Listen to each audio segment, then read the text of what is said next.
Welcome and good evening, everybody, to another edition of the Full Sail University online classes. My name is Steve Kane, and once again, I am here with the Audio Workstations class. Woo, what a crowd we have tonight. Give yourselves a hand. We have got Amos, Andrew, Chris, Diana, Jay, John, Jingleheimer, Schmidt, Lillian, Mosin, Rubia, Rico, Steve, and Suave, Tommy, Tyrone, and Yasmin all here. Glad you guys are all here. We got everybody on the front row seat. Everybody, I got some people rolling in the floor already. Man, what y'all doing already? I haven't even told any jokes yet. So I'm glad everybody's here. Thomas is here. We just logging in on the phone as well. Anyway, welcome to a week 2 Tuesday edition. It is August the 7th, and it's a little after 7 p.m. here. Our quick weather, as you always know, we have not had our daily rain here, so maybe it's towards the end of summer. But anyway, hope everybody is doing well and enjoyed the weekend. As you know, it's Tuesday, and that means it is the time to do our remix, right? So you go under those class resources, look under that remix project guidelines, and you will find it there in PDF format, which I think everybody will all agree, if you will, is that a little bit easier to open up than those books are? How many people fought with those stupid books, right? I mean, it's like, it's the whole encryption, and I feel your frustration, but y'all better be starting to laugh out loud about that. People are cussing those books. Anyway, let's go ahead and click those open and get started, everybody. Now, one of the questions I was asked earlier today was, hey, Steve, what about that Pro Tools aggregate? I mean, hey, what is that? And I'm like, you know what? I'm going to talk about that a little bit later in lecture. And guess what? It's that time. Mosin is cheering in the house that I remember this question, but check it out. So one of the things that we did before I like to launch Pro Tools is I like to launch the audio MIDI setup. And so I just type in my search engine, audio MIDI setup, and you will find it in your utilities, right? It's part of the Mac OS. And matter of fact, check it out. I use it so much, I actually put it down here in my dock next to Pro Tools. Because guess what it does? It sets up your MIDI and audio. I mean, who would have thunk, right? I mean, it's called audio MIDI setup, right? So guess what it does? It sets up your MIDI and your audio. So that means we've got two windows. Guess what they are? MIDI and audio. Isn't that awesome? So check out. First, we're going to talk about this MIDI studio, and then I'm going to jump over and answer Mosin's question about the audio devices. But first and foremost, I want to talk about this MIDI setup for just a minute as we make our connections, right? Because none of it's going to work if you don't know it's connected, right? And the easiest way to see if it is connected is to look over in this MIDI studio. Now, things that you will see in the MIDI studio are things with MIDI ports. For instance, your Scarlett 2i4, correct? All right, on the back of that. Now, notice that it is just, it looks good. Notice that these are not looking good. They're not connected, and as you notice that anything in any kind of computer, when it's gray and italicized, that's never a good thing, right? But this is telling us I've got an audio box connected, not sure how, a keyboard connected, not sure how, and a Pro 40 connected, not sure how. Really, I do know how. It is because I connected them. But notice I was saying that because it's just floating there and there's no indication whether it's FireWire or USB. Nami? All right, then. So check it out, party people in the house. I'm going to go into some detail about this MIDI stuff because part of tonight is getting the MIDI signal flow through because we're going to be adding our rhythm tracks tonight. And as you know, I want everybody to be what by the end of this course? You got it. Scarecrows. That's right. Outstanding in this field. And some of you are learning, like, dude ain't kidding when it's talking about 15 hours. You know what I mean? Dang. So, one of the deadliest things you can know, honestly and seriously, is signal flow, right? And I'm not talking about flow like, hey, Flo, make me a burger. Anybody remember that TV show, Mel's Diner? And then she'd say, Mel, kiss my grits. I'm talking about signal flow, right? Getting what you know, right? Now, check this out. This is my USB keyboard, and this is my USB interface, much like you've got, except it's different. It's just a different make and model, but it's still 2 in and 2 out, and this is what I broadcast over, and this is what is doing all the main work with my studio computer, just so you know. That's my FireWire interface. Now, when one looks up the word aggregate, as we look in the audio window, oh, come on, seriously, look in the audio devices, right? Oh, really? You're going to... Okay. And we see that it shows that the audio box is there with the USB symbol, and the Saspire is there with the FireWire symbol. It is very, very good. And if there's no symbol, it is internal. Right, it's very good. Now, an aggregate, when you look it up in Webster's dictionary, you'll see that it is simply a gathering of multiple things. And you're like, what multiple things are there? Well, it's the different multiple things that you've got connected to your computer, which will show up either here or there. Visually, if it's got a MIDI port on it, in the MIDI studio, or in the audio devices. Oh, come on, don't beep at me like that, you bloody fool. Come on now.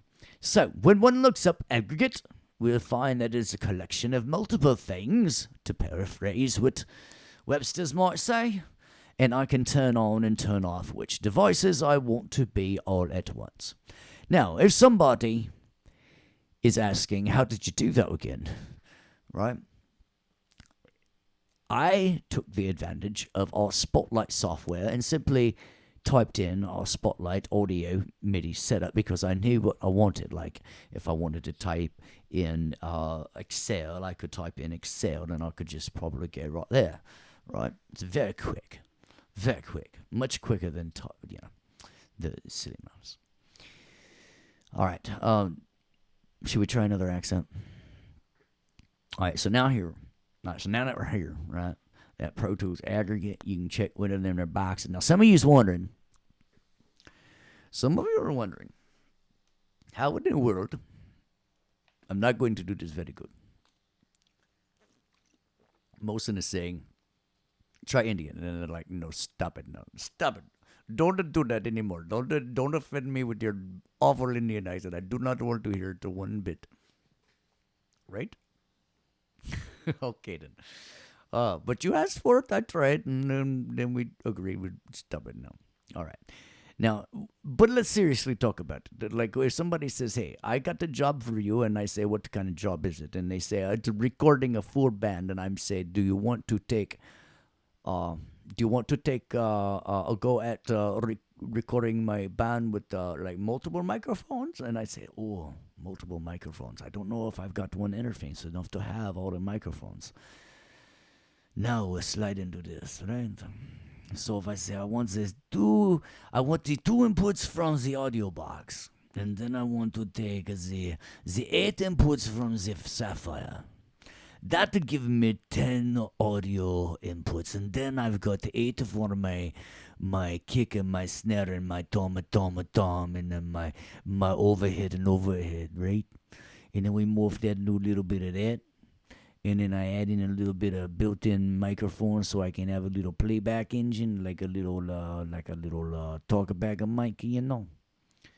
And then I can add them all together. And so then, when I'm in Pro Tools, right, and we got that setup engine, and I go to that playback engine, right, setup playback engine. So if I need all of them working at the one time, I go and I pick the Pro Tools aggregate, and that way I know I can now decide what indeed that Pro Tools aggregate will be if I needed to be that. Very good, right? Now, so I want to discuss some more. So that hopefully was answering Mosen's question. Does that aggregate means like a collection? Didn't you listen to me, or were you just laughing at me talking British when I was talking about Webster? Right? So it's a collection of them. I was just laughing, man. All right. So I'm going to hit awk right here. Now, so that's that to answer Mosen's question. All right. So now let's take a look at that MIDI window. All right. So let's do a little signal flow as we go. All right. So let's get back to our project. So I opened up the Take Me arranged version. And so now, since we're going to start working on our drum tracks, I'm going to do a savaz. And everybody knows why I do that, right? Because we say that save as will eventually save your ass one day, right? So now we are day dos, which is just Spanish for two. And we are going to be making the drums tonight. Drums tonight.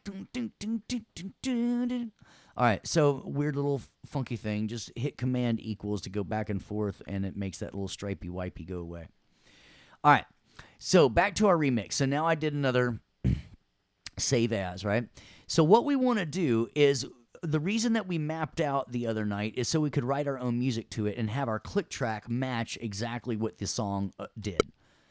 And so we did our tempo mapping, and we got this, and we definitely are saying "gotcha" in the air. In the air, we got gotcha everybody singing. Gotcha in the air, we got everybody singing. Right? Gotcha in the air, everybody is a singing. Got your hands up in the air, everybody is singing. All right, so I want to strip out everything except the vocals. So it was much easier to map it out, because now if I take everything out, it'll still match the vocals. So I'm going to option click. Some of you are like, dude, it is so hard to like unclick. I got to click way out here.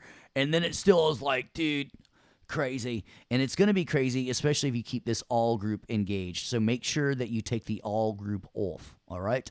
All off. So I'm going to leave that vocal take 3. We're going to leave that. We are going to leave the background vocals there. I'm going to hit command click. I'm command clicking, and I'm taking everything else, and we're taking it out. And we're going to build up our own song now. That's why they call it a remix. That's why they call it a remix. I'm going to right click. Check it out. In one step, hide it and make it inactive. Bam! Now, remember, it doesn't make the bam sound. You have to make the bam sound to hear this stuff.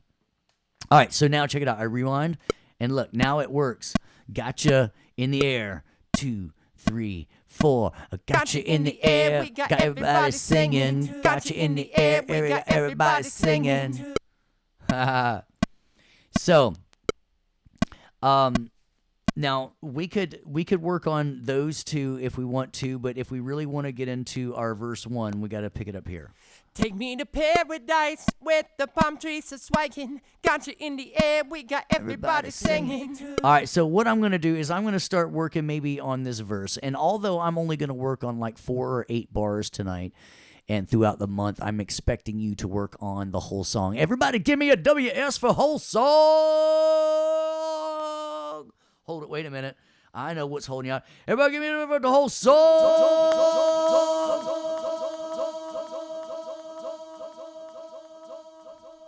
That's what I'm talking about. Man, y'all make that so much fun. It's like the remix air horn. The remix air horn. Oh, sorry, I forgot to click air horn. That didn't turn out sounding very good after it started looping. Gotcha in the air, everybody is. So, all right. Yeah, so it's all about how you hear things. They said air horn. Air horn. All right. Y'all are crazy. 3 fingers down, right? Everybody know what I'm talking about? 3 fingers down. See how we got that? All right, so now we're getting ready to learn, right? So now we're jumping in. We're going to talk about this MIDI window and as we add some tracks, right? So we've got our MIDI device here on USB. We know it's USB because we double check in our audio window. I'm hitting Command 1 to get my audio window. And we know it's USB right there, right? So when I'm over in Pro Tools now then, and I add new tracks, that's I put in the track menu. Everything that is track, everything that is oriented for a whole track to do, right? Whether you're freezing it, committing it, bouncing it, whatever it is, grouping it, right? Everybody likes grouper, right? I know that's a fishy joke. Oh my gosh. And thank you, Andrew, for that correct answer with the down arrow. Yep, I'm going to give you that. Yep. 3 fingers down. Yep. So look at that. Create click tracks and new tracks, right? I don't know why they didn't make a quick key for that. But it's crazy how you can make your own sometimes. Shift Command N. That would be one of those quick keys that I would probably memorize because I bet in your Pro Tools career you're going to do that. Now, this is one of those things that I tell you that unless I mean, you can do it once, but it's like you got to do it numerous times to get it to where it's like boom and it's automatic to where you can just hit it, right? Now, check this out. I'm going to leave my mouse over here, but just so you know, just so we can do this, here are my quick keys. Check it out. So like Command left and right to start changing stereo and mono, right? Command down arrow to change the type. So I want to add a MIDI track. Now, instead of hitting the plus button, I'm going to hit Shift Command down arrow. And then to bring it back, what kind of track do I need to hear it with? So, because remember, MIDI is just MIDI, right? You should have learned that in sequencing, right? So I've got to use what kind of track to bring back the signal flow. It give you a hint. It starts with an A and it rhymes with aux. That's right, Jay. Aux tracks, he says. Aux tracks, Andrew says. Who's going to be third? Who's going to be third? What Jay was first. Andrew was second and coming in at the third. Come on, everybody, give me an aux. That's right, Jesse, Mosin, John, Amos, Antoine, Chris, and Ruby. Oh, Steve is up in the house. I forgot over there. Yup. Nice. All right, so check it out. So I want a stereo aux. So Command sideways arrow and Command down arrow for an aux input, and then I'm going to hit Create down here just by hitting Enter. Now everybody's saying where they don't fit, and everybody's like 3 fingers down, 3 fingers down. I can hear the chant 3 fingers down, 3 fingers down. All right, and then there, right there, boom, my MIDI and my aux track. All right, so. Now, what we're going to do is we're going to do a little bit of learning. So, let's make both of these at the same time. So, I'm going to hold down Shift and Option, and I'm going to right-click, and I want to make them large tracks. All right, and notice how it did them both. So, to do something both at the same time, I held down Shift and Option, and then what I did to one track, it did to any one selected. Yeah. So we've got our MIDI signal flow and now our return audio. Now, notice that we've got an input column and an output column. Now, this I/O is brought to you by this drop-down menu right here. The I/O column. You can hide it or show it. And everybody says, show it. So I showed it. Now remember, the grandma way of doing that is under the view menu, under my edit window views. Thank you for playing. All right. My audio is breaking up. Check 1 2. Check 1 2. This is my voice. This is my voice. Radio check 1 2. 1 2. All right. I'm kidding. That is me doing that. That was funny. All right. So, all my views. All right. So, check it out. So, I've got my input and my output. Now, when somebody is wondering, I wonder how they decide what is in the input and what is in the output. As I'm holding this down, somebody I know is saying, holy cow, dude, I recognize that. That right there are them three same devices that we saw in our MIDI window. Those three right there.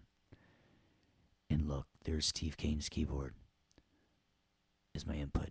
Now, any of those can be an input or output. Now I want to show something special. How many people have, when they've looked on the Full Sail website, have seen in the Audio Workstations classroom on campus a Triton rack module in the lab room?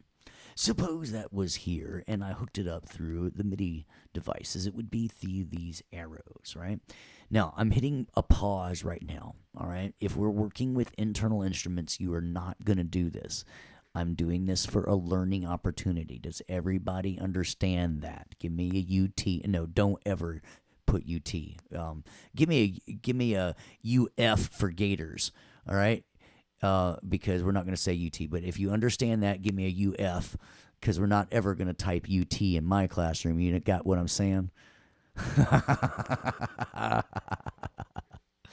All right, to repeat that. If I add a device, right, and it is something with only MIDI ports on it, like a Triton rack. So I go over here and I tell it Triton rack. And so what I was meaning is you're not going to have to do this because you're not working with external gear. I'm just teaching for the moment. All right. So a Korg, Triton. And so we have one of these in the lab room. The Triton rack module. Right. And then I apply it. And then the only way, check it out, I'm going to do some teaching. If it were a slave module that I was listening to, and I would need to go out of my interface into my rack module, right? I said out of my interface into my rack module. There we go. Now, look what happens at that point. It can have signal coming in. So check this out. So now I can route signal to it, right? Because it sees that it has signal. But look, it cannot accept signal from it, right? But let's say this has got a really cool arpeggio. Like you hold it down and it sounds like these Stranger Things, like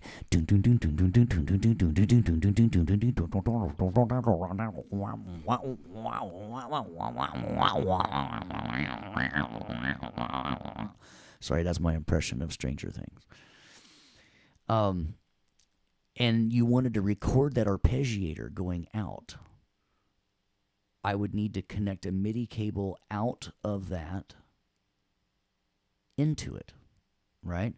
Now that I've made the software recognize that that has the ability to send, look what is available as an input. Oh, my dog! Would you look at that? Look! Anything right there, right? That he's got hooked up, right?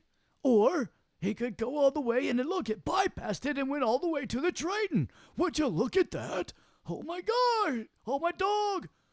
Oh my dog! And look, watch this magic trick. If I delete it, Look at, watch this. Deleto. Even though it's there, even though I physically plug it in, if I don't draw those cables, it will never ever recognize it, and that would not be good. We do not want that, right? People be wondering what all day long is wrong with that. It's like, dude, this guy can slip in and out of accents like crazy, man. They told me I was teaching to college kids. By the way, so any questions up to this point? Right? They told me to learn some stupid jokes. Somebody told me a stupid joke earlier. It was one of the Steves. What was that joke? Why was the snow yellow? Because Elsa Had to let it go, let it go. Oh, man, you don't understand on a personal level what that song does to me in a negative way. No, I'm kidding. I'm kidding.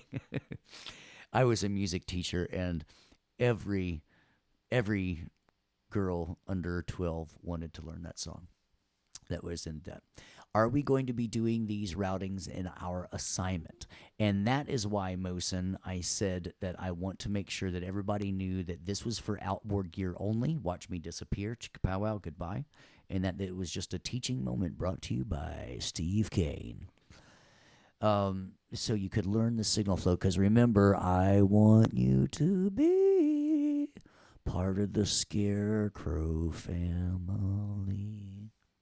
Right? So now we understand how to make that happen. All right. So what we're going to do is, now check this out. I want a internal plugin now. So this is what realistically is going to happen. So realistically, what would happen is I would actually name these and say, this is my drums for my MIDI track. And then instead of hitting next, I'm going to hit command down arrow, bam. And let's hit, this is going to be drums return. All right. So now what I'm going to do, notice that I don't have any plugins here to send it to until I actually put it on an insert. Now, just so you know, now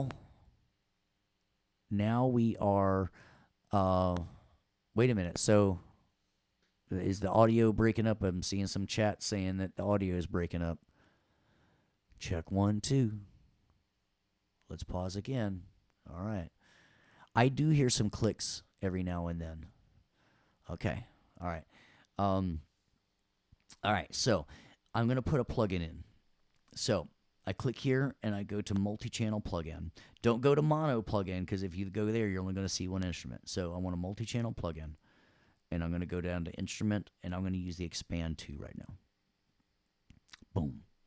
Now, it did make that boom sound. That was me. Somebody's saying it's not enough processing power on my end. And what I think it is possibly because I know it is not that. Look at this. For what I'm doing, for as little tracks as I've got going on, look at this. Look at this bad boy. Right? I got 16 screaming gigs of Ramola in there. That should be plenty for a DAW. All right?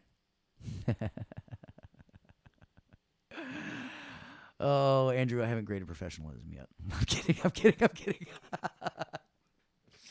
All right. So, and I found out I couldn't even go. Never mind. Y'all are funny. You're missing out, man. If you're missing this chat roll, I wish the chat roll made it to the archive as well. If I'm saying something random, if you're listening to the archive and you're like, dude, why does it sound like he's going 5 million directions? A lot of times it's because I'm reading stuff in the chat room that is just breaking me out. But so I think what is happening is honestly, just to make you guys aware, is this is a server-based iLock, right? And so I'm doing a VPN connection into the Full Sail website with that. And so I think it is not just because it is server based, but I think it is something actually with server based and being VPN'd and off campus. Somebody's like, oh, that's why Logic is better. It must be Pro Tools. You know, the first time I drove a Porsche, I popped the clutch. And I mean, not in a good way, like, guess what? It wasn't the Porsche.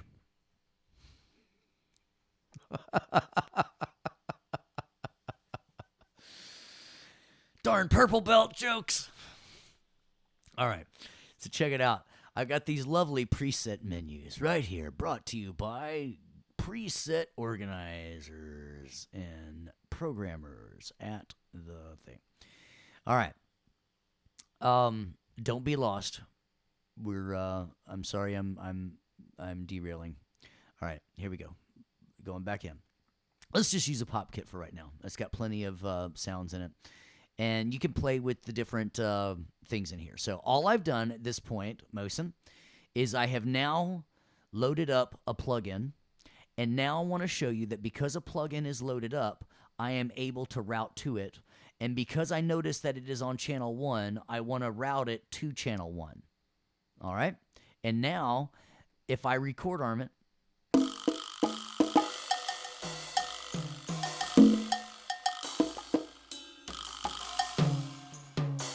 all right? And so I've got the MIDI signal flow that goes down to here now. I hear those pops. I hear what you're talking about. So what I'm going to do, let me look up under my setup. Check this out. Oh, I thought I was at 256. You know what I might try doing is increasing another gig.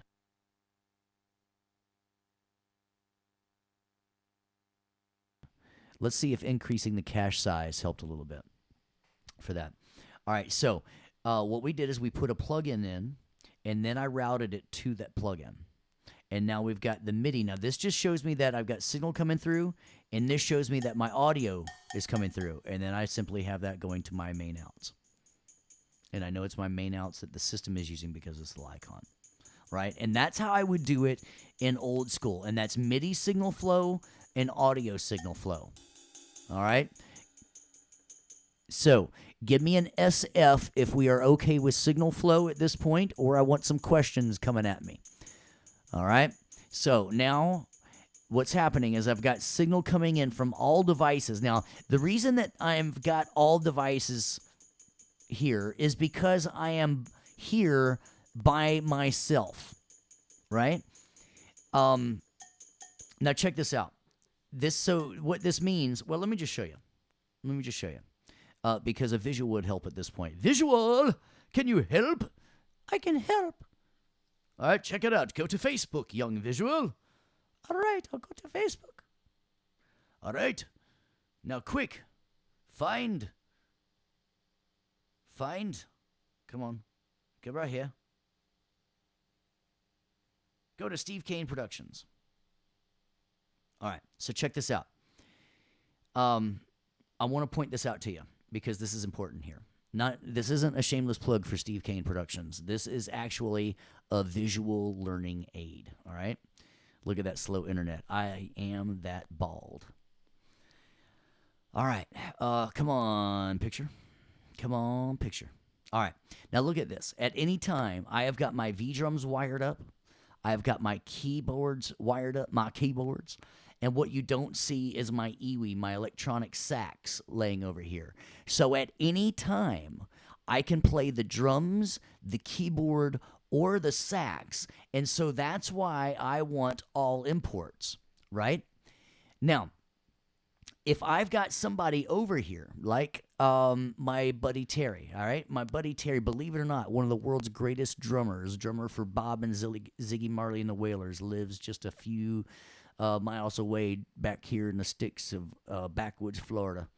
And he will play the electronic drum set, and I might play the keyboard at the same time. And when I do that, then I cannot leave it on all. I need to say specifically Steve's keyboard on all channel. Well, let's actually get channel specific. On channel 1, I still have signal, right? Look at this. Channel 2, I don't have signal because I'm transmitting on channel, or I'm receiving on channel 1. So listen, it disappears.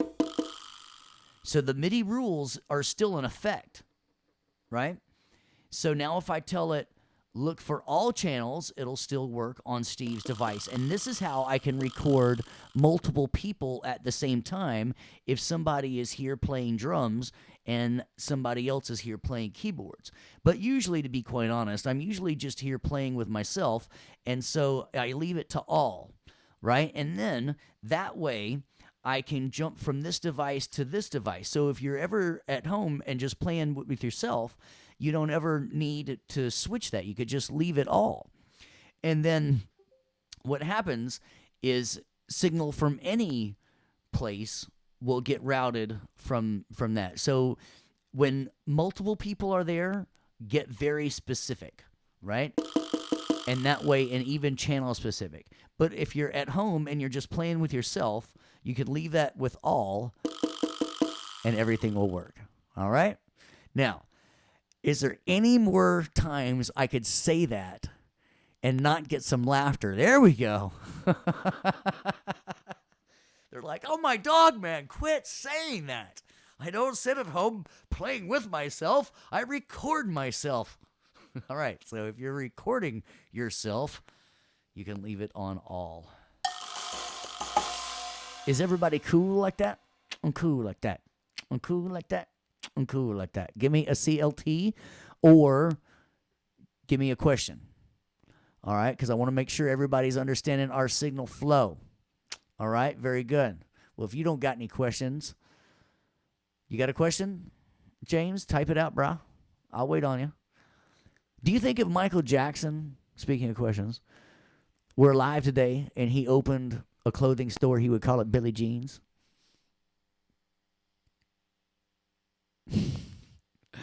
All right, so James, check it out. It's cool. I will have this posted. We'll post the archive. But in the meantime, does everybody just want to start over, and we'll do these last? I'm kidding. I'm kidding. No, it's cool. No, I'm totally cool, and I dig it.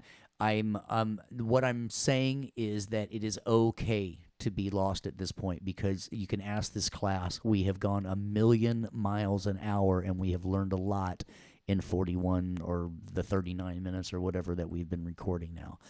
Can I get an amen? Right?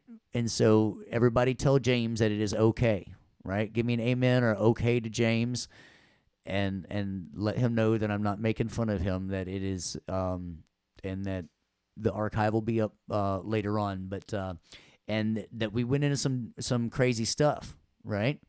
We got in some deep signal flow, didn't we? I mean, I was already so what we are doing now, remember my expectations. I'm not expecting you to follow along. I'm not expecting you to fully understand it the first time by watching it. All I'm expecting is that it makes sense as I'm doing it.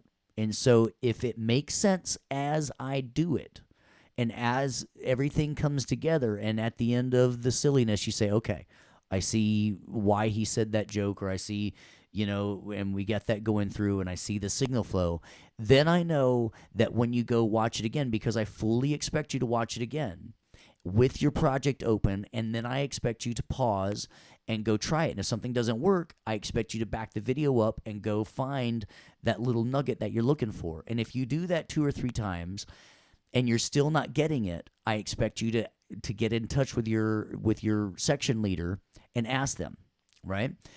And go ahead and type out that question, and so I'll totally answer it. Now, if something doesn't make sense as you're watching it this first time, I totally expect you to ask me questions about it so you can make sense, because I do not expect you to be able to understand it if it doesn't make sense the first time.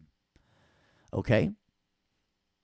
So I want to make sure that everybody's on the same playing field, because if you're expecting yourself to fully understand this after watching it, me be silly this one time, and I'm only being silly because I know we're teaching college kids, and a lot of times it's tough to keep attention, but it makes it a lot easier. I mean, I could be boring and be right on, but I'm sorry, this is my personality, but please know that if you're not making sense out of it this first time you watch it,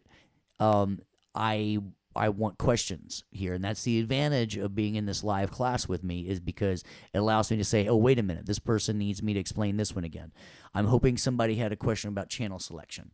So the reason that this is all working now is, remember, our MIDI channels still work. When I pick up my slave device, this plugin at the time, it's going to tell me a MIDI channel, and I can change this, but you know what? Let's make it easy on ourselves, right?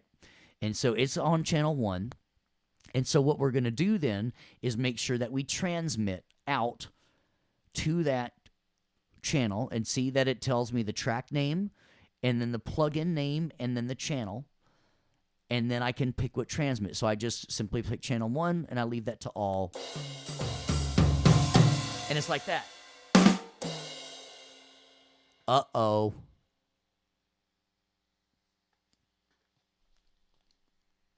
Did everybody get that Billie Jean joke? Has everybody heard Billie Jean? I'll tell you what, Billie Jean is not my lover. No, seriously, she's just a girl that thinks I'm the one. All right, so check it out. On my internal device, I had a question about the MIDI channels. So it tells me that I'm on MIDI channel 1, and I can change that as well. Okay? So, and then you can turn each part on or off, right? So it can be multi-channel, like a multi-timbral device. So because I want my drums all on one, for ease of recording, we've got them all on channel 1. So then because I looked at my slave device, I made it transmit to that device, and then again I pick my transmit channel. So then my incoming channel, I say look at all incoming channels, because remember, I'm here playing with myself and not other people, so I don't need to get defined and get... Now look, if the channels don't line up, like if I'm on channel 2 now, things won't work. But if I line up a specific channel correctly, or leave it on all channels like a funnel, that's device specific, or leave it on all channels like a bigger funnel. Awesome. See? That was crazy. All right. Now,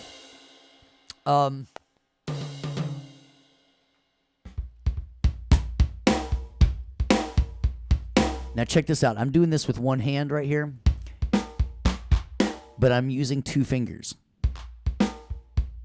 I'm using my thumb and my middle finger, so I can go just like a piano player, right? Da da da da da da da da. Right?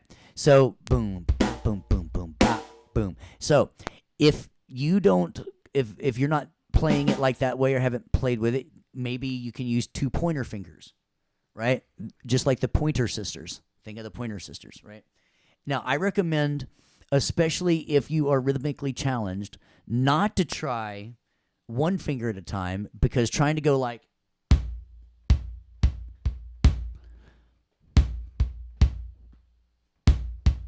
and then going back and listen to it and going,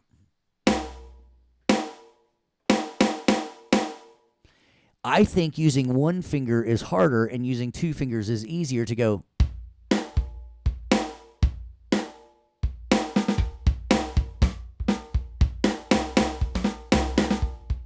Right?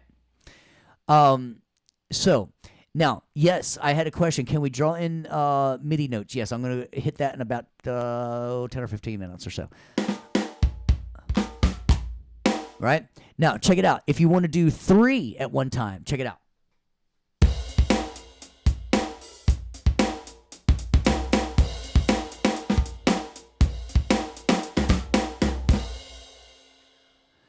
I've taken years to be able to do a whole drum kit by myself, right?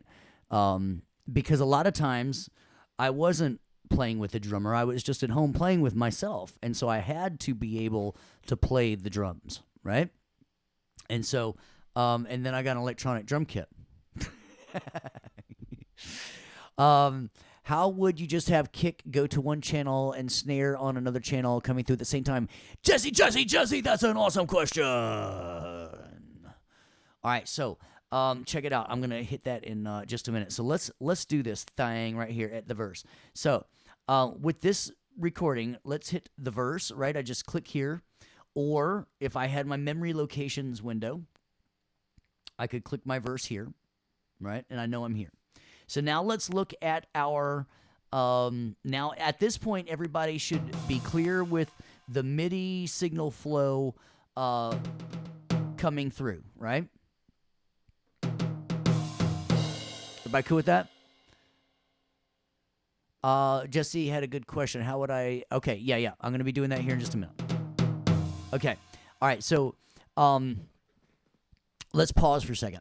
Remember back in math class, they taught you how to do something this long way, like that took like half a page. And then, like a year later, they'd said, here's the quick way to do it. But I had to teach you the long way so you'd understand the short way. And that's the way that learning happens, right? Everybody remember that? Say OS for old school, right? So that's just what happened, right? Because, right? Homeboy Steve, right? He was around in the 1900s when these things were just coming out. And there were just MIDI sequencers and there were just audio workstations, right? And actually, MIDI workstation or MIDI sequencers came first because computer power couldn't handle the audio, right? And so then, in about the late '90s and the early 2000s, both the MIDI sequencers started having digital audio tracks, and things like Digital Performer happened. And then Pro Tools started, like our cool digital audio software started incorporating MIDI tracks, and now everybody had everything. And then it was a war on loyalty, right? And everybody had both MIDI and then everybody had both. But right at first we just had the MIDI tracks, so we had to follow the audio and the MIDI signal flow. And then after a few years, when everybody realized, they're like, hey man, actually this computer stuff isn't going anywhere. You know, because at first they thought this stuff isn't going to stick, but it's not going to go anywhere. The computer is here to stay, and computer music is here to stay. Know what I mean?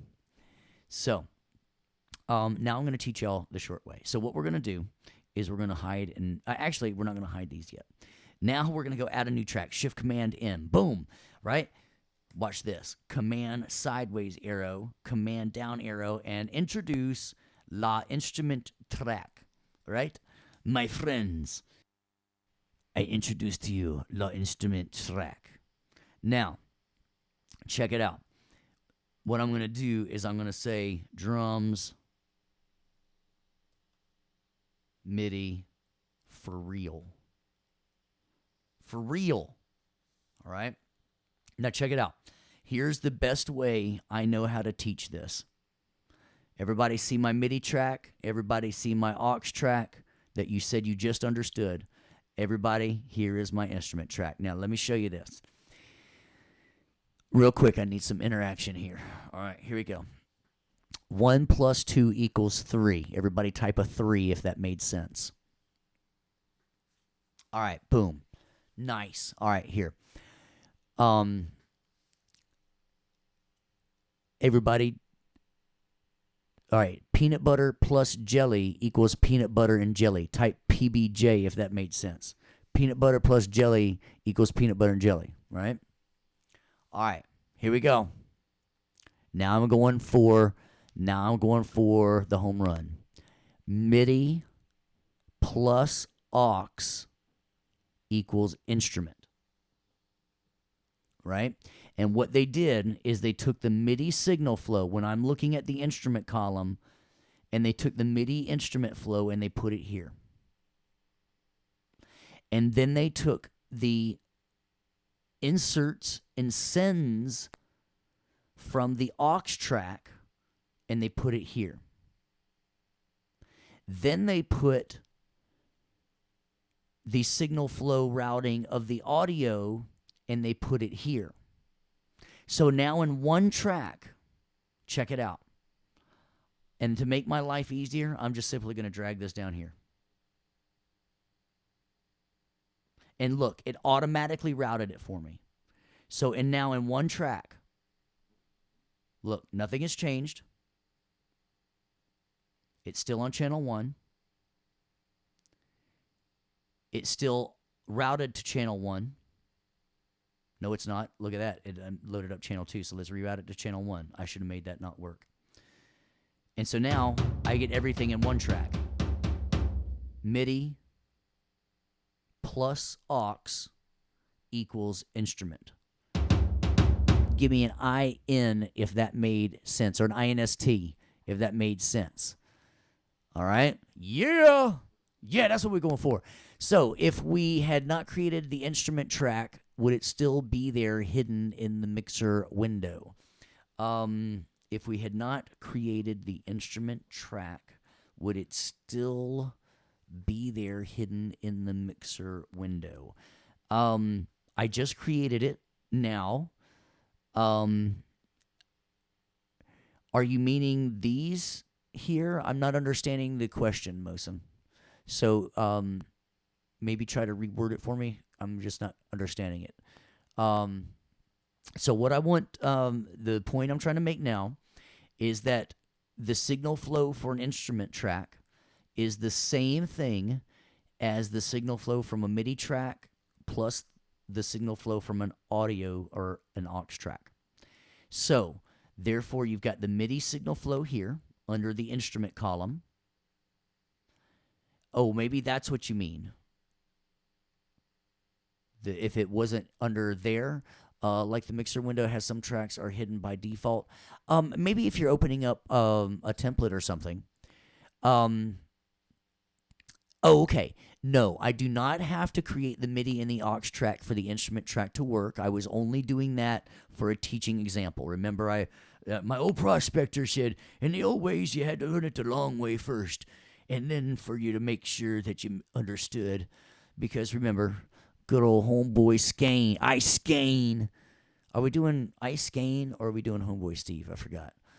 Want you all to be scarecrows, remember? So this is part of that signal flow learning. For reals. All right, so what I'm going to do is I'm just going to delete these, y'all. I'm just going to delete them.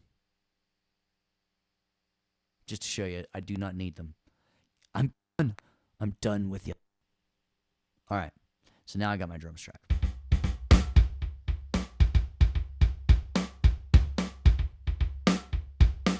Sir Scanes, I like that.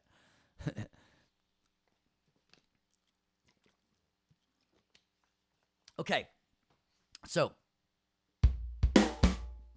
now the hardest part about it is figuring out what you want to do, right? Let's get to our verse right here. So I'm going to listen, and I'm going to go to the verse, to those, that's 2 bars. Let's get to verse 2. There's 4 bars. Let's get to verse 3. There's 8 bars. All right, actually, for this purpose, I'm just going to do 4 bars. So I'm going to hit here. I'm holding down Shift to verse 2. So we'll do these, well, I want more than 3 bars. Verse 1 to verse 2. There we go, 4 bars. So I just held down Shift. Now, notice how it made an automatic selection here, and this is called auto punching, right? Because it will automatically punch in and out around my selection. If I didn't have a record arm track, notice they turn the blue arrow, right? When I have, and then it would play that selection if I hit play. Every dice with the palm trees are swinging. Got you in the air, we got everybody singing. With the boats we always ripping. Steady saying how we got to keep our minds a drifting. Every dice with. All right, and then they're got the boats a ripping. With the boats we always ripping. Steady saying how we got to keep our minds a drifting. All right, the boats are always ripping. I got to keep on drifting, right? The boat's drifting in the water. All right, so Mosen says, meaning not creating a drum track and an aux track, just straight instrument track. So Mosen, yes, I could go straight up instrument track like a gangster without ever creating a MIDI track or aux track and just go straight for the goods. Right there. Boom, instrument track. That was strictly for learning. That's why I said you don't have to do this. Right? That's why I tell people don't follow along, because they're like, dang it, what a minute, I gotta start over. Right? So no, as you start with an instrument track. You're like, so this last 40 minutes, I've been listening to you for no reason. No, you learn signal flow. Remember we talked about all the AMS stuff and all that kind of stuff? We're learning good stuff. Diana has a question. Let's see. Let me scroll back up here. Is this a stack track? What do you mean by a stack track?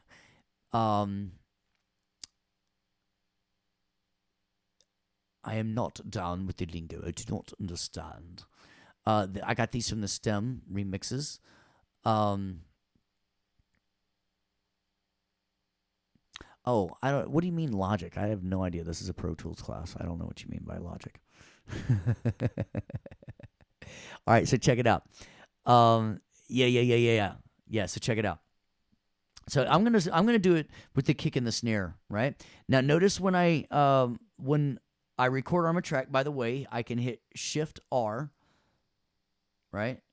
And by the way, while we're talking about quick keys, I can also hit Shift or Shift M, right? So those 3 buttons. Now notice my blue arrows turned to red arrows, but that's still not as good as a green arrow, right? Aha, superhero joke, superhero joke. All right, so I'm gonna layer some drum tracks. I'm gonna stack them up like they do in audio workstations and Pro Tools. All right, now when I do this, let's look at our transport window. By the way, it's Command 1 if you're looking there, and remember that little circle number means that it's on the numero keypad. So I would have to hit the numero keypad. All right, so my count off. I want to have a couple bars to count off, right? Now, the way I can get here, right, people try double clicking. They're like, oh, so if you double click on the metronome, though, I can open up all this stuff, right? Now, I like to have this button on because nothing clicks me off more than a click during the count off. That's easy for me to say, right? So I only have it click whenever I'm recording, and I like 2 bars, right? During play or record, and then I will manage whether I want to hear it by turning this button on or off, all right? So, and that way it's not just during the count off or just when recording, right? If I want to hear it during playback, I can. See how they're fitting the groove. Now, if I'm recording the Beatles or something like that, recording the Stones, I want to use an accent right there. Right, and then if I'm just recording a regular band, I use unaccented like that. No, I'm kidding. Hold it. Wait a minute. Where are my drum sounds? Oh, I'm in here, and my drum sounds aren't coming through. I was going to go, ba-da-psh, because this is what beat, and these are what beats. Tell me what beat my accented beat is. Come on, I'll give you a hint. It starts with an O and rhymes with 1. Very good, Jay. He's first. Andrew was at the second he was typing it out. He's like, no fair, no fair. He used the numbers. He only had to type 1. Who's going to be third? All right. Come on. There we go, Rico. Rubio. Christopher, Steve, and Monsieur. Very good. Arr. You know what a 5 pirate's favorite letter is, right? Oh, you think it's the R, but it's the C.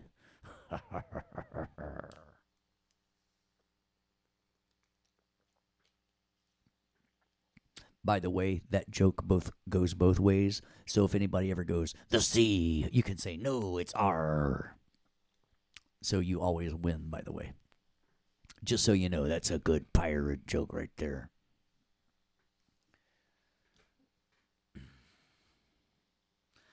All right, so hit the OK button right there. Steve the Pirate. You won't have your bloody count off if you don't put it on right there. Now we're British Pirate, right? So now I'm going to count off for 2 clicks. And what I'm going to do, since I don't know what I'm going to do, I'm going to go into loop record. All right? Now, when I go into loop record, I want you to see what happens. All right? And I'm going to do this because I don't know what I want to do yet. All right? Now, let's do it.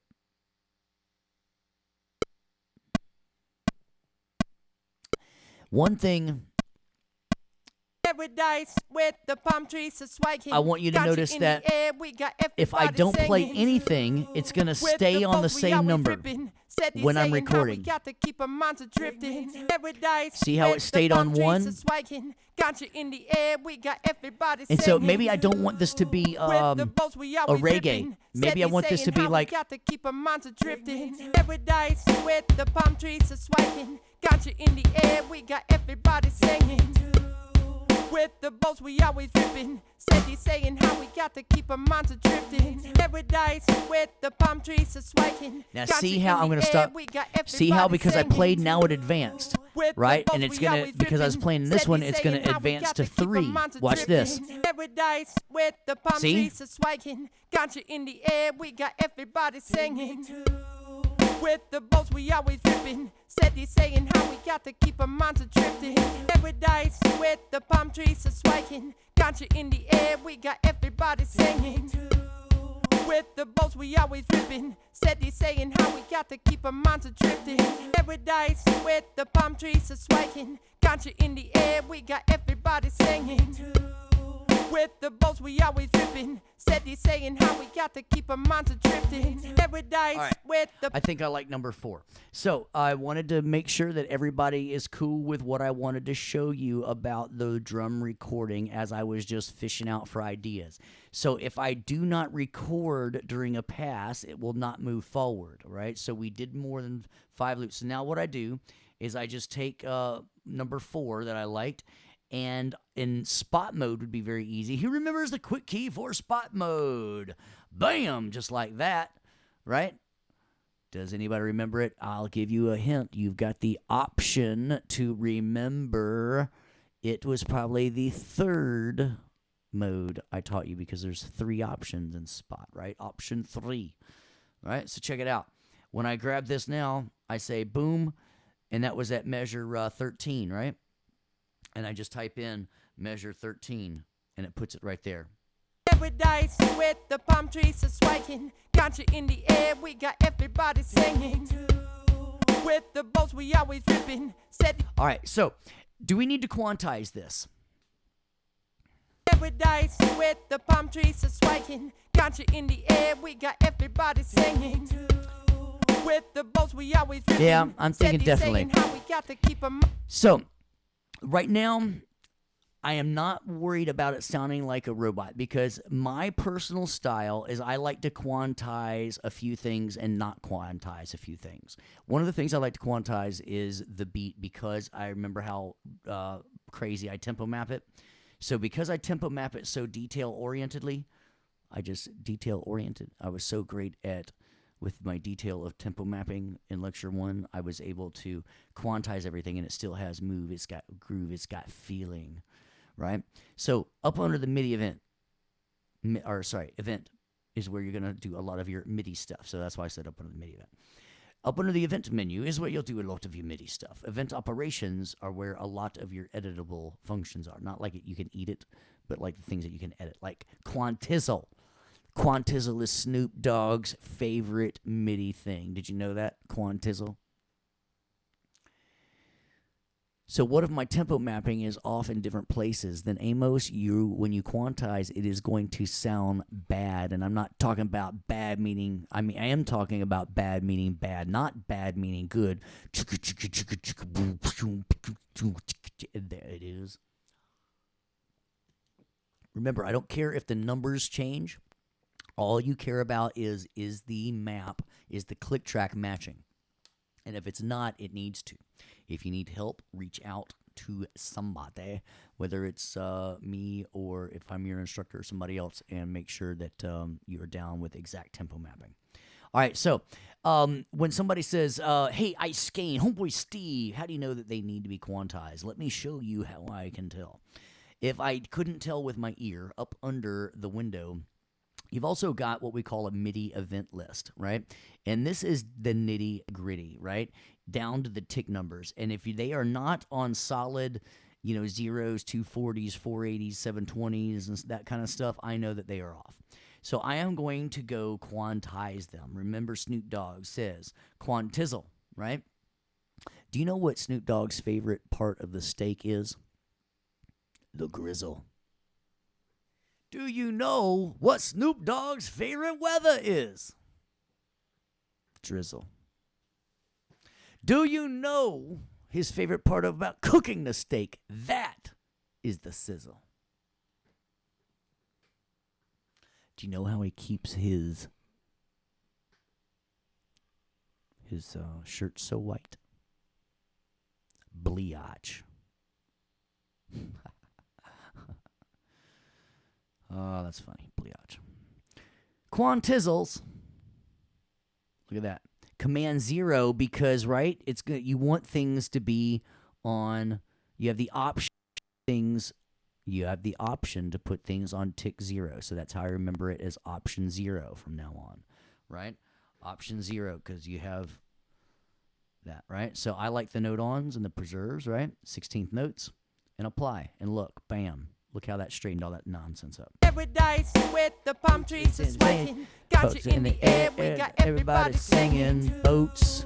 With the boats we always ripping. Steady saying how we got to keep our minds drifting. We got your hands up in the air. With the boats they are ripping. All right. So y'all ready to stack some high hizzles on there? All right. So check it out. Home dizzles. I'm going to grab this again, right? Check it out. I'm going to grab the same amount of time. So check it out. Quick key world, right? Watch this. To get to any one of these, I hit decimal point. I'm talking about on the computer keyboard keypad, the little 10-digit thing. I'm going to hit period, the number, and then period again. So I hit period 4 period. Watch this now. Let me get over here. So period 4 period. Now I'm going to hold down shift and hit period 5 period. And look at that. It made a selection for me. You're like, holy cow. That guy made a selection using quick keys. All right? All right. So now let's overdub some hi-hats on it. Now, check it out. If I'm in loop record, I cannot merge. Right? And if I tried to record right now, it would destroy it, right? It'd start recording over it. Watch. Every dice with the palm trees. Right? Ain't nobody got time for that. I'm going to hit Command Z. Right? So here's what I want to do. I'm going to get out of loop record. So I'm going to right click and go normal. And the other thing that you could do, notice that right here under options, you've got all this stuff right here, right? Loop record, right? But right-clicking is easy, or regular normal mode, right? See, it's so normal it's not even on the menu, right? When you go to normal mode. Look, now I can merge MIDI, right? Come on. Float. Tell me. There you go. See, MIDI merge, that little button right there. Now, watch how I stack my MIDI, right? Talking about my stacks, right? Talking about my stacks, right? I'm going to stack some MIDI notes.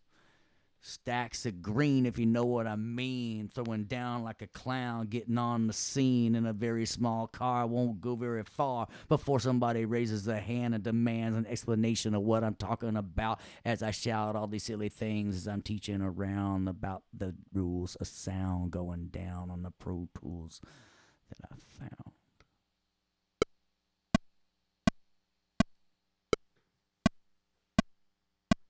Every dice with the palm trees are swaying. Got you in the air, we got everybody singing. With the boats we always ripping. Steady saying how we got to keep our minds drifting. Every dice with the palm trees are swaying. Got you in the air, we got. Now, wait a minute.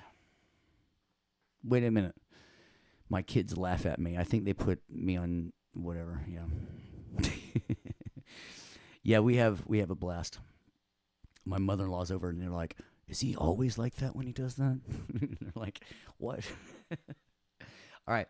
So here we go.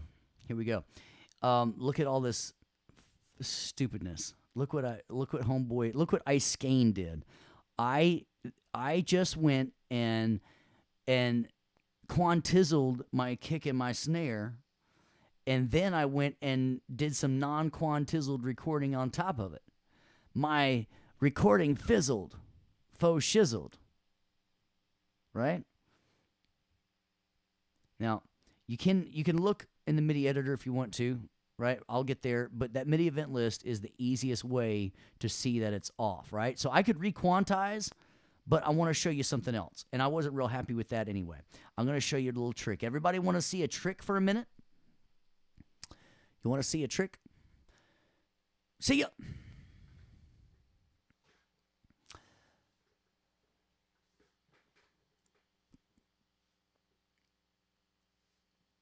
So, all right, sorry. We had a very moving moment. That was awesome. They took their lunch hour to be with us. I feel privileged. I'm touched. I'm getting all clivaged. All right, so check it out. I don't want to do that, right? So here's what I would rather do. Check it out, party people. So we undid that recording, right? With the palm trees. So what we're going to do is now we're going to go under. Now, let me show you another quick key. Instead of having to memorize all these quick keys, right? Look at these. Check this out. Check this out. Right? We remember option 0, right? But now, check it out. Command down arrow goes through that whole list, right? And in that list was input quantize, right? Check it out. Input quantize. And so what I want to do is I want to enable this real quick, right? And now, as I record, it's going to automatically quantize. We can leave this up. Check it out. So let's hit this, shift, and verse 2. And now let's go record. I'm going to hit the 3 button to record if I've got my 10-digit keypad.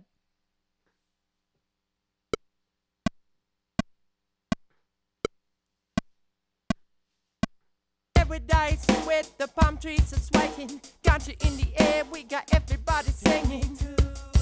With the boats we always dripping. Steady saying how we got to keep our minds drifting. Paradise with the palm trees are swaying. Got you in the air, we got All right, so let's listen to that and see if we like that groove now. And look, everything is right on the money. Paradise. Let's do a little cleanup here. So I know these 2 notes don't belong. Oh, check it out. It's much easier to do this I've got fat thumbs, right? Fat fingers. So I can clean this up if I was accidentally hitting stuff around.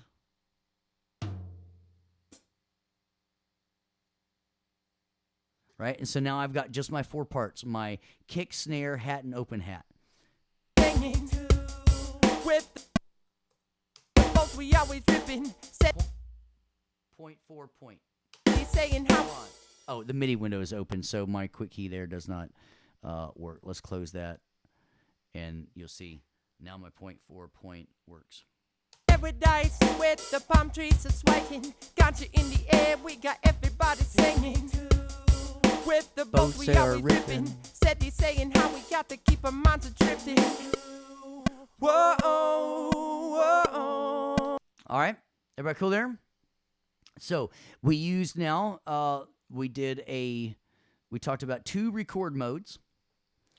And next week I'm going to talk about more record modes underneath there, right? But now let's split these out. Somebody was asking, who was asking about how we split these out now?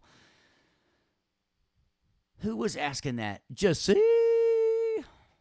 He was like, that was me! Ooh, I like that. You hear the skein in the background? Nice. All right, so check it out. Now, this is one of my favorite ones. When you look under the list is split notes. I love this because check it out, homeboys and girls. Split notes. Select and split notes. All right, so what I want to do is I want the picture criteria to remain all notes right now. Look at everything. What I want it to do is split the notes, cut them from the original track, and make every pitch a new track. And you're like, pitches, man. Right? Because then, look what it does. I hit apply. And look what it does. It made 4 drum tracks. Right? And now I have got, I'm going to double click and just name them right now. We've got an open hat. Open hay. Open hay, man. Command down arrow. And then we've got our hat. and then command down arrow, our snare, command down arrow, and our kick. All right. Now what I'm going to do is by holding Option and Shift, remember that does everything to the same track, I'm going to go put more expands on there because watch this. All right. So it automatically puts them up there. All right. I'm going to take this track right here. I'm going to right click on it. I'm going to hide it and make it inactive because it's not helping me any at this point. Now look what I'm going to do. So on my open hat track, now I can get funky and say, you know what? For my hats, I like the sounds that they used on the rock kit. Or no, Bright and Tight. And then check it out. Instead of going over here and clicking this one, just use the stuff here. Go down to the hat, right? And now on that track, see how it automatically selected it? For that, I'm going to use the same one. I'm going to use Bright and Tight. But now on the snare, I'm going to use something like, let's use that one from the rock kit. If I say that too fast, everybody's like, what do you mean, oh, rocket? Rocket. All right. All right, so now I've got something awesome happening in class. I love this moment. Amos is telling me, use the force. Use the force, dude. Right? And he's like, I wish that man would just do a 3 fingers down. Right? And I love that because that lets me know you've been learning. And check this out. Watch homeboy Steve right here. Let's get some analog. All right. All right, so now check this out. Watch this, Amos. This is for you, brother. 3 fingers down. Doesn't work. Isn't that crazy? It made all those. Now, you want to see something even crazier? Watch this. As soon as I change them 1 bit manually,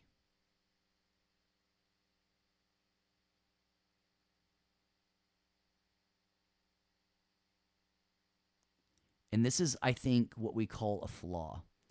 Look at this. I changed them 1 time manually, and now watch my 3 fingers down. 3 fingers down. And now it works for some reason. I don't know what it is. So it's a little flaw. Funky, funky flaw, funky flaw, flaw, flaw. All right. Here's what I'm going to do now, folks. Check this out. I'm going to do a little track organization. I'm going to move all this nonsense up to the top.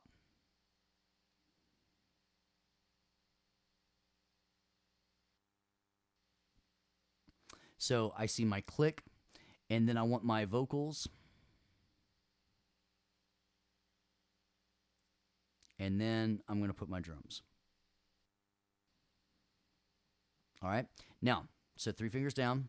And here's what I'm going to do now. Check this out. Here's another learning moment brought to you by Steve. I'm going to show you another way that I can use memory location. So I'm going to hit Enter. And now what I'm going to do is instead of remembering a marker, I'm going to hit None. I'm going to name this number 90. I'm going to call this All Tracks because I want it to remember all of those tracks. All. Come on. Oh, I'm not hitting Shift. All tracks. All right. And then I want it to remember what tracks are showing and how big they are. And then I'm going to hit OK. And now look. And now, then I'm going to take my vocals out. Actually, it'll be easiest to take my drums out right now. So now I'm going to go 3 fingers down. I'm going to hit Enter again. And I just always put drums as 92. But it was, so let's make these drums. Vocals. 92. Oh, wait a minute. Right click. Forget to hit this button. None. And then try. I instantly knew I didn't hit that button because it jumped out of order because it was marking us in the song. But see, now when I hit None, it jumps that bad boy back down to here. And then check this out. Then I can hide the vocals and show the drums. 3 fingers down. Enter. Drums. I don't know if Shift Tab will work here. Oh, it did. So Shift Tab jumped backwards for me. I want that one to be number 91. I don't want it to remember anything except the track show and hide. So now look. Now I don't have to fool with this stuff anymore. I can very quickly jump between all tracks or just my drums or just my vocals. Right? Because now you might think, well, that's not a big deal. Well, dude, check this out. In 2014, I helped put together the Dream Theater show, right? We had 198 tracks for that tour, right? Talk about needing to make quick ways to get to just certain tracks instead of like, oh, 198, I got to scroll. Can you imagine trying to look at 198 names and picking and deciding what you want so you can make the most out of your screen real estate? Right, so this is a very quick way. Now, I'm going to show you even quicker.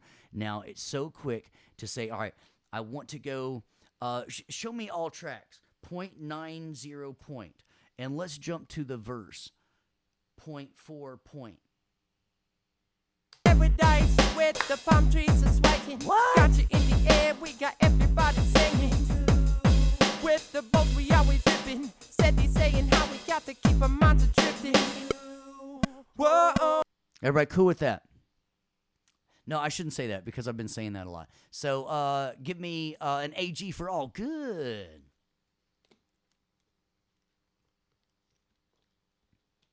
All right, so we're using some memory locations, making our job easier. All right, now, let's take a pause for the cause. Let's go look at these remix guidelines. As we jump in week 2, I want to, sorry I did not stress this earlier tonight. What I want to make sure is that I figured I didn't have to since it was all in red, that you're only using the plugins that we gave you for this class, all right? So that's what we're doing. So we just laid down our main rhythm tracks, must be created with MIDI or virtual instruments, and then recorded as audio. I'm about to show you how to record these out as audio now, right? So these are the only tracks that need to be printed as audio, but I'm telling you that you might find the need to make others audio as well because it will make your system perform easier. Now, always leave in these original MIDI tracks because we want to be able to look at how you worked, right? So now we've got our kick, snare, and a hat and an open hat, all right? So you don't have to have an open hat, but I like to go the extra mile. It's wonderful. It's good. All right, so secondary rhythms are things like shakers, tambourines, and then you can work with loops or whatever. If you want to work with MIDI, if you want to use audio loops instead of MIDI loops, you're more than welcome to do that. If you've got some audio loops for that track, you're more than welcome to do that.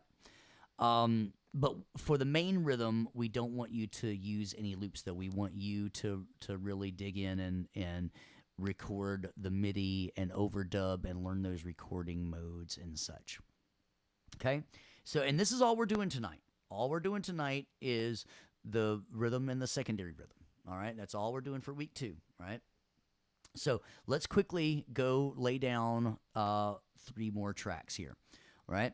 So, what we're going to do now is add more instrument tracks. You know what? And I just don't want to keep doing this. Can you imagine paying somebody 10 or 15 or 20 or 25 or 30, 35, 40, $45, $50 an hour as an engineer, and you're watching them pop tracks up every time you want to add something? So what? Skane, Homeboy Steve, or did we decide just Skanes is better? Always just get way more than you need, right? Just go ahead and get 10 or 15 or whatever. And I want them underneath that track. It doesn't matter. Just get more than you need. Get more than you need, and you can always keep them hidden, right? Now, I want to drag these underneath my other ones.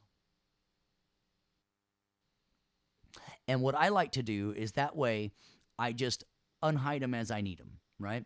So what I'm going to do is I'm going to go to my drums track, or not my drums track, my drums view of just my drum tracks. And I'm going to go ahead and get 3 more for this next section. I'm going to hit 3 fingers down. And now I'm going to label it, let's do like a clap, and then maybe a shaker, and then a loop. All right? So, and now, you know what? Let's work with boom for a minute. Boom. All right, so, and you know what? I want these on, I'll put boom on all 3 of these. So I'm going to hold down Shift and Option. And so now I'm going to go add it, instrument, boom.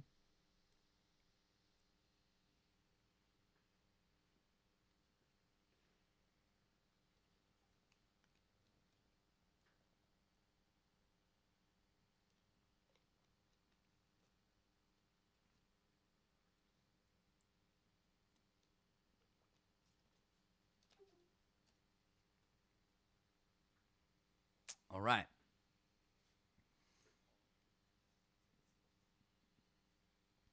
So I'm on the clap track. Let's record arm it.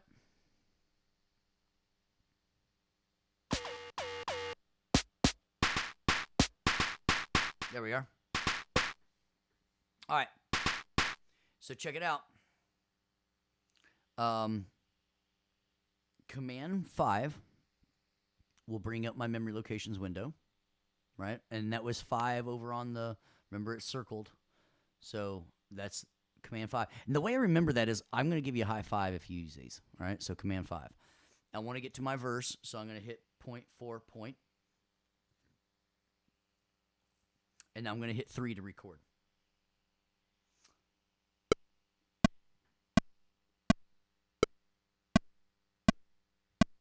Paradise with the palm trees swaying, got you in the air, we got everybody singing. With the boat we always ripping, steady saying how we got to keep our minds drifting. Whoa. All right, so I got that going on. Let's clean that real quick because I think my hand even got sloppy. So check this out. By double-clicking with your grabber. Now remember, the quick key for the grabber, right? It's the 4th one over, so Command 4, right? 4, right? So now I double-click, and look, it brings up let's get out of spot mode. Let's get to grid mode. So let's do Option 4 to get to grid mode. And then when I double-click on this, it's going to automatically bring up that MIDI window. And then I can totally just lasso this mistake note out of there. And then there's our clap. Steady saying how we got to keep our minds drifting. That works. All right. So we got our clap track. And remember, it's input quantized, so it's right on there now. That's a system-wide feature, right?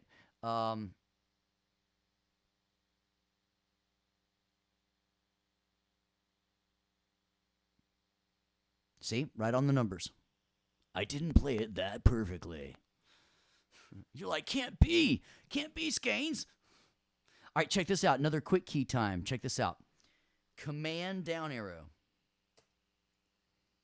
Right? Got me there, right? And now Shift R. Oh, you know what? It's because this guy is up there. Silly guy. All right. So Command up and down arrow. Come on. There's now it's changing. See, Command down arrow is changing the record track. See? Command up and down with my MIDI. Isn't that cool? All right, so now my shaker. You know what? Let's play with this a little bit. Don't be afraid to bust some knobs out, man. Right? Oh, come on now. I'm about sick of your delay, man.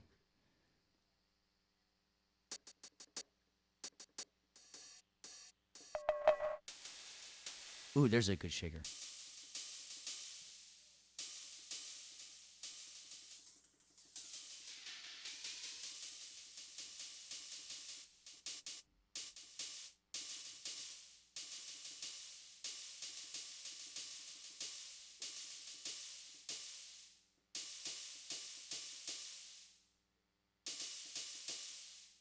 All right, here we go.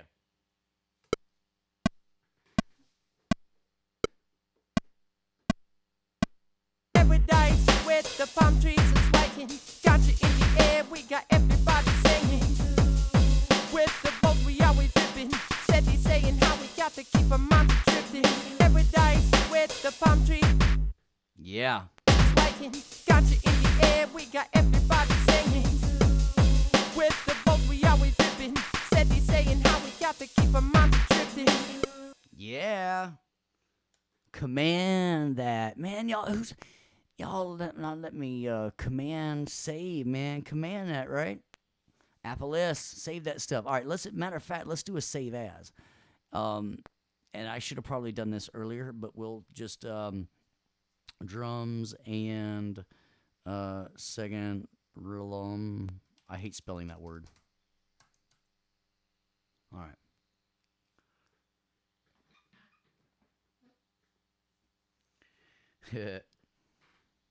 All right. Oh, come on. Command equals. There we go. All right, and lastly, a loop. Now, one of the cool things I like about the Boom little sampler-ish thing, little sample playback, you can change the speed and stuff. Check out this loop. If I keep going up the scales. Now, you hear that? How that's swinging? That's probably not what I want. All right, let's work. Whoa, whoa. I don't know that it's going to work with what I've done. All right, but let's get a preset going on. This is in the slow category in the 80s, right? So let's do something like, I don't know. Let's do popping and locking.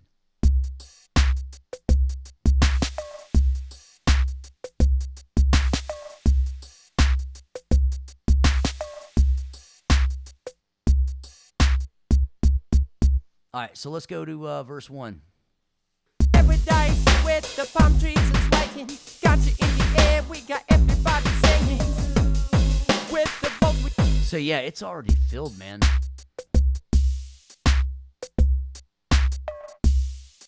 So it's just going to be like a little layer kind of thing, Now, I will take this moment to show you two different techniques that you might want to try with this. One, you can hold down and it'll play the loop. Or you can play in with the loop.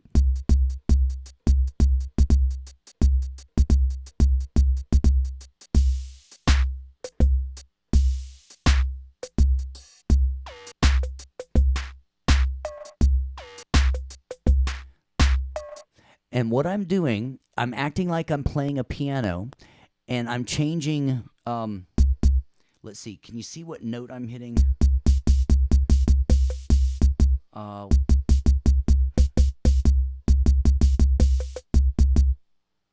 wish, I'll tell you what, I've laid out my notes like I do on a piano.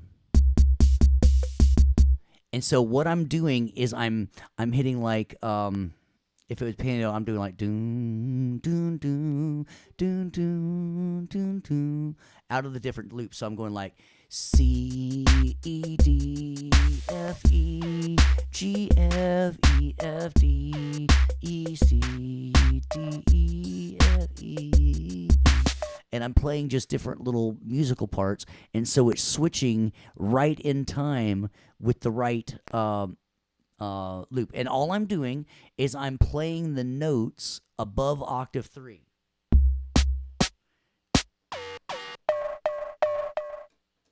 And then once I get up to 3, that's when the loops start.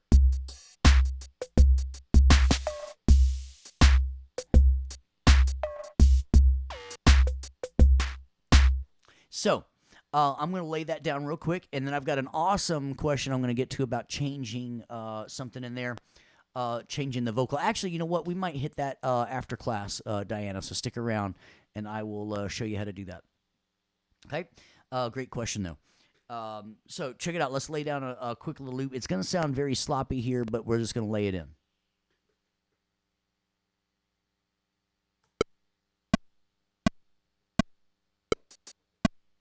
Psych. Paradise with the palm trees and swaying. Got you in the air, we got everybody singing. With the boat we always ripping. It can't handle the cane. It can't handle the cane. And that is why, my friends, that is why we want you to put it as audio. Now check this out. I'm gonna take this. I'm gonna hold down this and watch my little friends say goodbye. Say goodbye to my little friends, the drum tracks. I right click here and I commit them. You've been committed now. Now check this out. Everybody put your hands up in the air and wave them like you just don't care. All right, now wait a minute. I can't cancel because I got to hold down shift and option. Now, shift and option, remember? It does it to everybody. So now we commit. All right, check it out. Check it out. Offline, baby. Watch this. Watch this.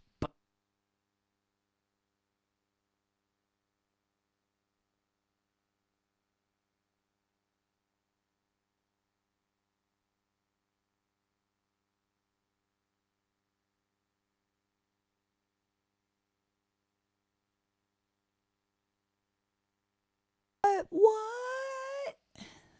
What? All right, so one of the things that I do want to stress when you do that, and let me just bring up this window again. I do want to stress this point, and I'm sorry I didn't stress it right before I hit it. The thing that you've got to make sure is that you leave those MIDI tracks. Do not delete them. Just hide them and make them inactive. And the coolest thing is that I inserted them right after the selected tracks.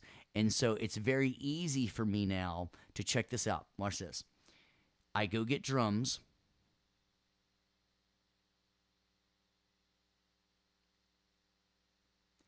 And then take off the MIDI tracks, put on the audio tracks, and then those three again, those three MIDI. 3 fingers down. And now I'm going to right click. Check this out. I'm going to right click on the drums because now I want to edit it. Notice it says edit the memory location. And I'm just going to hit enter again because I'm just wanting to change the tracks that are associated with the drums. So now I've got all tracks and then my drums. Now notice that since here, notice my all tracks are messed up because see, those used to be my MIDI tracks. They were just placeholders. So now what I'm going to do is say, nope, show those, don't show those.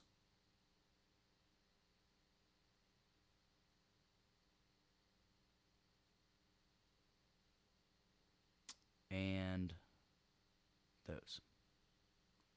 3 fingers down. And now we've got all tracks.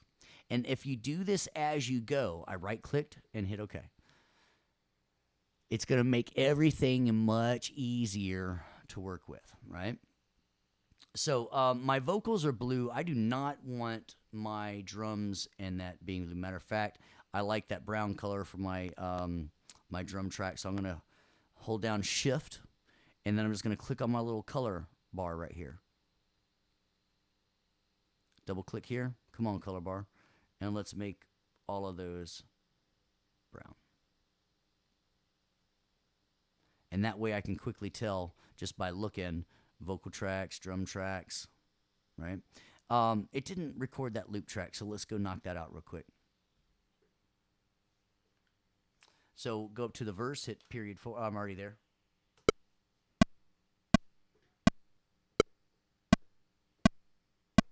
Paradise with the palm trees and lighting. Got you in the air, we got everybody singing. With the boat we always ripping. Steady saying how we got to keep our minds drifting. Whoa, whoa. Paradise with the palm. All right. So I do not want that double loop right there, so I'm going to double click that. And I'm just going to take this one note out. Notice with the grabber tool that I can make a small little, instead of just selecting everything, I'm able to just lasso that one little note. All right, so now we've got that going on, and check it out. what I'll do just to make life nice and congruent, I'm going to shift click over here, and then I want to commit all these, right? So I'm going to hold down control and option, sorry, shift and option. I'm going to right click,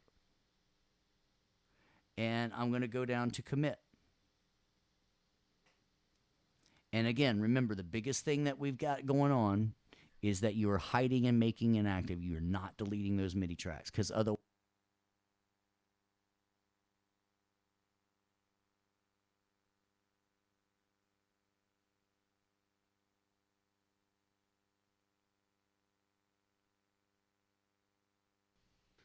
did I not hold down shift and option? Really?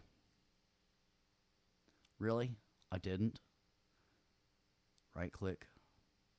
Oh, maybe it's hold shift and option here, and now boom. All right. You know what I did? I let go of it when I was right clicking. That's why.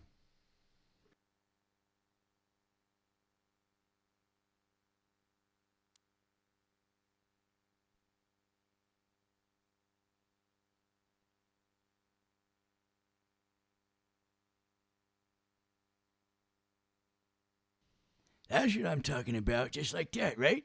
And you take your little shift click like that, and I double click on the color, and I make them all maybe a lighter browns, right? So I can tell that those still part of my rhythms, but they're the secondary rhythms. And now check it out, it plays and all that. Every day with the palm trees is liking. Got you in the air, we got everybody singing. With the boat we always ripping. Steady saying how we got to keep our minds drifting.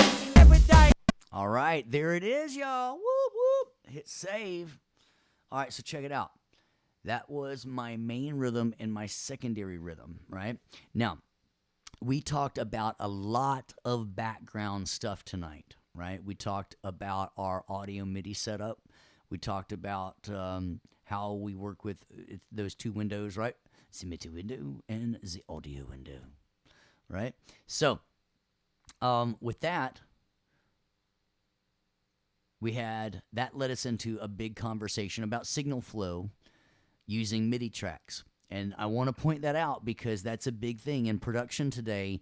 It's very easy just to grab loops. I mean, it's like, oh, I got to single loops, and bam, I put them in, right? But because of the scarecrowability factor, right, I'm wanting everybody to have these MIDI tracks.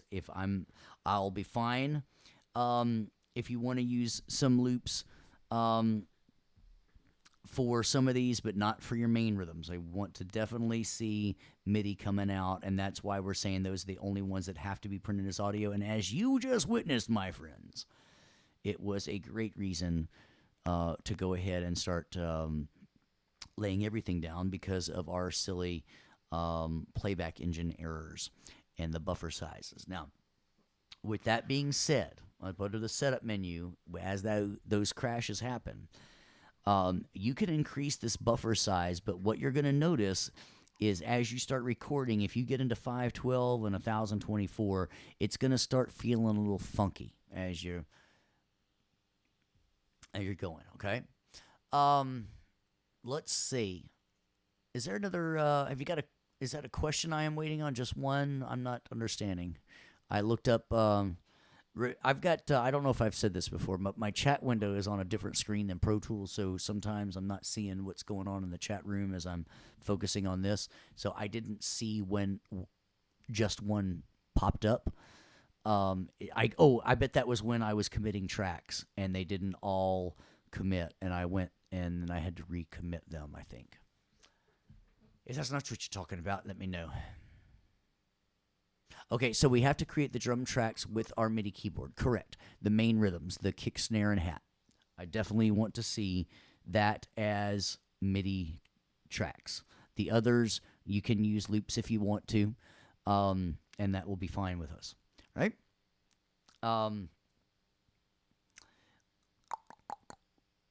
let's see.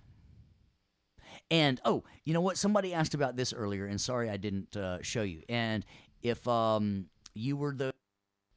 if you're the type of person that wanted to go in here and on your hat track,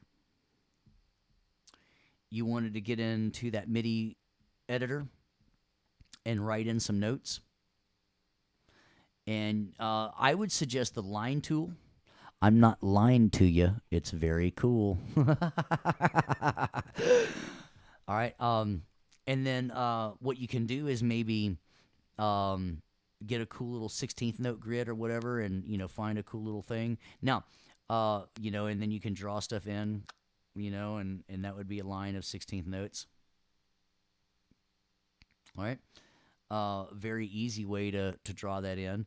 Or if you don't have the line, I'm going to hit Command Z. Without the line tool, I'm not lying to you. You could go in and still pencil things in if you were in grid mode, right on the grid and snap them to it, right? Another thing that is very cool, I'm going to hit Command Z, is when you're setting this grid, a little funky kind of thing that a lot of people don't know about is the dot, right? So maybe like a quarter note with a dot on it. So it's like bum, bum, bum, bum, bum, bum, bum.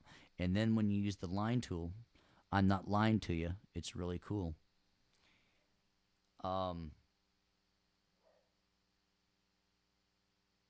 It does that kind of thing. It does that little, So, lots of neat little things that you can draw in with, right?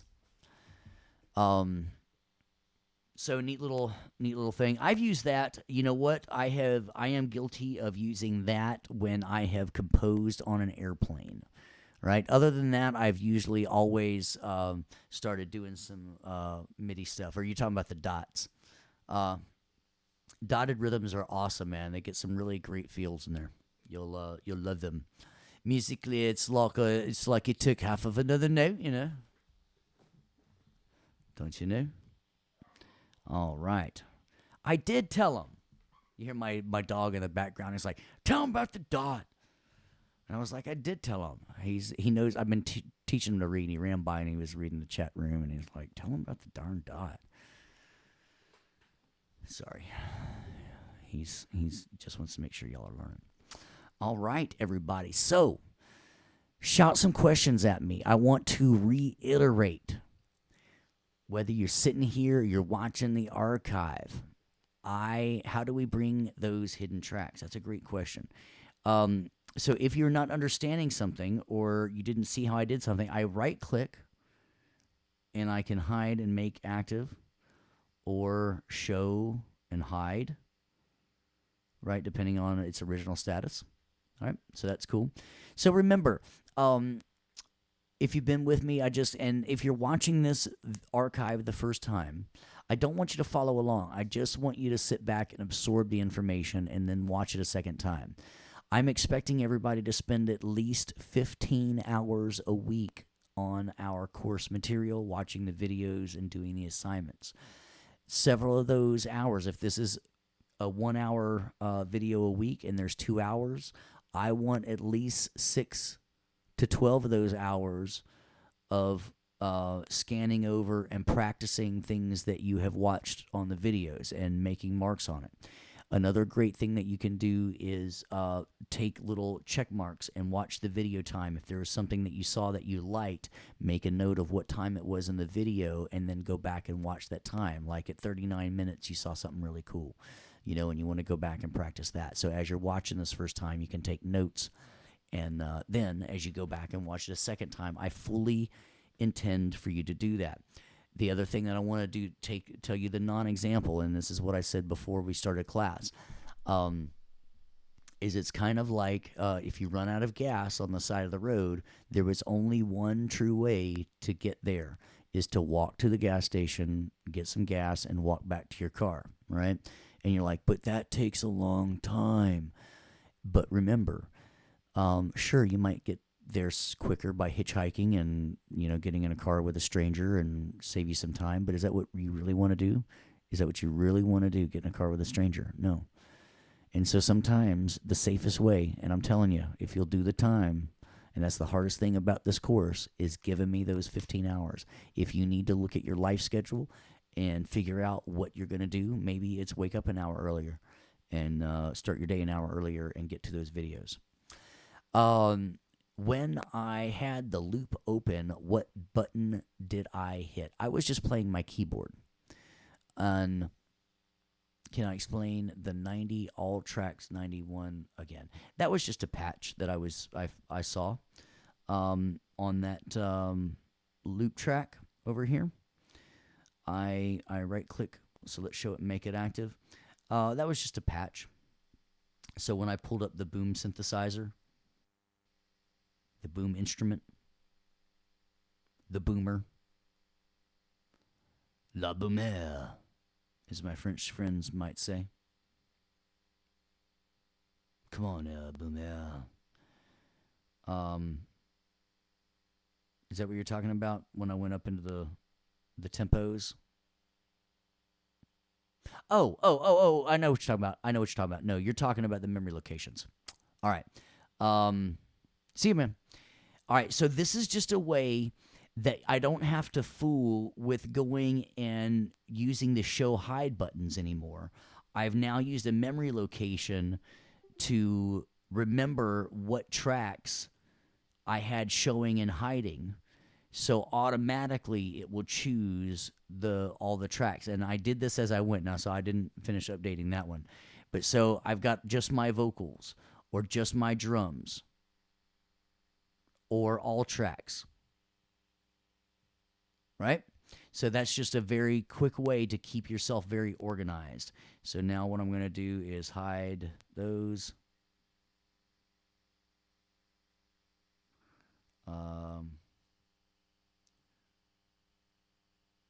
Hide those and show those.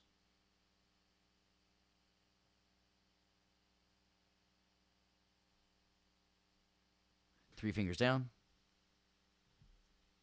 And then right click for drums and hit OK. Nice. Great questions. Anything else you want me to go over again? I know we have a lot of instrument. It's like somebody saying, I'm thirsty. I want a sip of water, and me saying, here's a hose. Awesome. Well, I'll tell you what, everybody, it has been a great night. I appreciate everybody. I had some people skip out, but thank you for coming by. I'm going to stick around afterwards to help out a few people, but thank you, Amos, Chris, Diana, James, Jesse, Lillian, Mosen, Thomas, and Tyrone. It was an awesome time with you here tonight going over our remix. As always, I want to thank everybody for joining us tonight. Thank you for attending Full Sail University for our Week 2 Tuesday lecture. I'm Steve Kane with the Full Sail Workstations course, and as always, peace out!